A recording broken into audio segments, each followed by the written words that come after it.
नमस्कार दोस्तों, मैं डॉक्टर सुरेश परिहार। दोस्तों, आज मैं फैमिली रिलेशनशिप के बारे में एक बहुत ही ख़ास सिद्धांत आप सभी के साथ शेयर कर रहा हूं। उम्मीद है कि आपको बहुत ही पसंद आएगा और आप अपने जीवन में इसका उपयोग करके और परिवार के द्वारा मिलने वाली जो खुशियां हैं, उन खुशियों को आप अपने अंदर समाहित करेंगे। अपने जीवन में आपको ज़्यादा से ज़्यादा खुशियां मिले और उस खुशियों की वजह से आप हर जगह विजय को प्राप्त करें, ऐसी मेरी आशा और आकांक्षा है। दोस्तों, ये सिद्धांत है रिश्तों के बारे में कि आपके बहुत सारे रिश्ते होते हैं। आपके फादर के साथ रिश्ते होते हैं, मदर के साथ रिश्ते होते हैं, माँ बाप का जो रिश्ता है वहाँ से रिश्ते शुरू होते हैं। आपके भाई बहनों के साथ में रिश्ते, एक जो पति और पत्नी का जो रिश्ता है वो बहुत इम्पॉर्टेंट रिश्ता है, क्योंकि इसकी वजह से आगे की पूरी जो लाइफ है उसका एक पैटर्न बनता है। जैसे ही उनका स्वभाव होगा, जैसे वो एक दूसरे की प्रति प्रतिक्रिया करेंगे, वैसे ही उनकी लाइफ चलेगी और उसका जो प्रभाव है बहुत ज़्यादा बच्चों पर पड़ता है दोस्तों। तो इसलिए इसमें बहुत ज़रूरी है कि उनके बीच में होने वाले इश्यूज़ को वो किस तरीके से मैनेज करें, ये बहुत ही ज़्यादा उपयोगी है। इसके अंदर सबसे जो पहला बात आती है, जो सबसे ज़रूरी सिद्धांत है, वो ये आता है कि जो भी इश्यूज़ होते हैं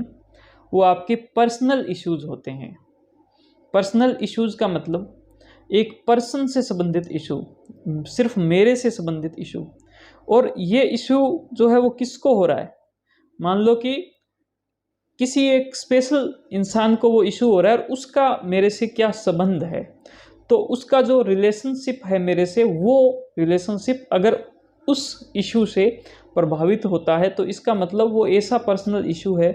जो कि आपके रिलेशनशिप का इशू भी है। तो इस रिलेशनशिप के इश्यूज़ को सॉल्व करने के लिए सबसे ज़रूरी जो बात है वो ये है कि ये आपका पर्सनल इशू है, इसको आप ज़्यादा से ज़्यादा अपने तक ही सीमित रखें। जैसे एक अगर कोई हस्बैंड और वाइफ में से वाइफ को अगर किसी बात को लेकर हस्बैंड के प्रति अगर गुस्सा है, उसने कहा कि आपने ऐसा क्यों किया, अगर ये चीज़ है तो उसको एक बार पर्सनल रखें। वो उसको पर्सनल उनको बोले कि आपने ये किया, ये इस वजह से आपने पहले तो ये किया, उसकी पूरी डिटेल में बताए कि मेरे पास में जो सूचना आई है कि आपने इस प्रकार से ये किया, ये आपने क्यों किया, ये मैं जो सोच पा रही हूँ वो ये बातें सोच पा रही हूँ कि आपने इन कारणों की वजह से ऐसा ये किया। और ये जब आपने इस तरह से चीज़ें कर दी तो इसका मुझ पर ये प्रभाव पड़ा है। अब मैं ऐसा फील कर रही हूँ, मैं ऐसा सोच रही हूँ और मुझे ऐसा महसूस हुआ, मेरे पर इसका ये प्रभाव पड़ा, ये नेगेटिव प्रभाव पड़ा, हानिकारक प्रभाव पड़ा, पॉजिटिव प्रभाव पड़ा, जो भी प्रभाव पड़ा। तो आपका एक पर्सनल इशू है, अगर इसको बैठकर और बहुत अच्छे से अपनी बातों को बताकर, अपने विचारों को बताकर, अगर आप अपने विचारों को उनके सामने रखें, अब उनकी भी जिम्मेदारी है कि वो उनके विचारों को सबसे पहले बहुत अच्छे से सुनें कि भाई आप मुझे कुछ बात बता रही हो तो मैं उसको बहुत अच्छे से सुनूं। सुनने के बाद में फिर वो जब उनका टर्न आ जाए, क्योंकि ये टर्न भी पहले उनका फिर उनका फिर उनका, इस प्रकार से रहे, और ये सुनने के बाद फिर वो उनको बताए कि इसके अंदर मैंने ये काम किया और उस वक्त मेरा थोड़ा सा माइंड जो है वो गुस्से में था और वो गुस्से की वजह वो ये थी, इसकी वजह से ये हुआ और इसकी वजह से मैंने ये चीज़ कर दिया, और जब मैंने ये चीज़ किया तो उसमें भी इतनी चीज़ तो चलो ठीक है, लेकिन इतनी चीज़ थोड़ी सी ज़्यादा ख़राब हो गई है और इसके लिए मैं माफ़ी भी मांगता हूँ। तो ऐसी भी बातें आपसे की जा सकती है। तो दोस्तों, इस प्रकार से ये पर्सनल इश्यूज़ को अगर आप पर्सनल रखते हो तो बहुत अच्छे से वो सॉल्व हो सकता है और आपके जीवन के अंदर ज़्यादा परेशानी नहीं आ सकती है। इसकी बजाय अगर आपके पर्सनल इशू है और आप ये मानते हो कि आपके ये जो पर्सनल इशू है, ये अगर ये इशू अगर किसी दूसरे इंसान की वजह से ये सॉल्व हो जाए, जैसे कि अगर जो एक हस्बैंड वाइफ के जो इशू है, अगर उनके फैमिली मेम्बर तक पहुँचे, उनके अगर माँ बाप तक पहुँचे, अगर वहाँ तक वो इश्यूज़ जाते हैं तो उसकी वजह से फैमिली मेम्बर अपने हिसाब से सोचना स्टार्ट कर देंगे। वो अपने हिसाब से उनकी थॉट प्रोसेस चलेगी और उस थॉट प्रोसेस की वजह से वो उस पर क्या सोचें, उस पर वो क्या रिएक्ट करें, उस पर वो क्या बोलें, तो ये मामला इतना बड़ा हो जाएगा, इतना वाइड हो सकता है जिसको आप कंट्रोल नहीं किया जाएगा।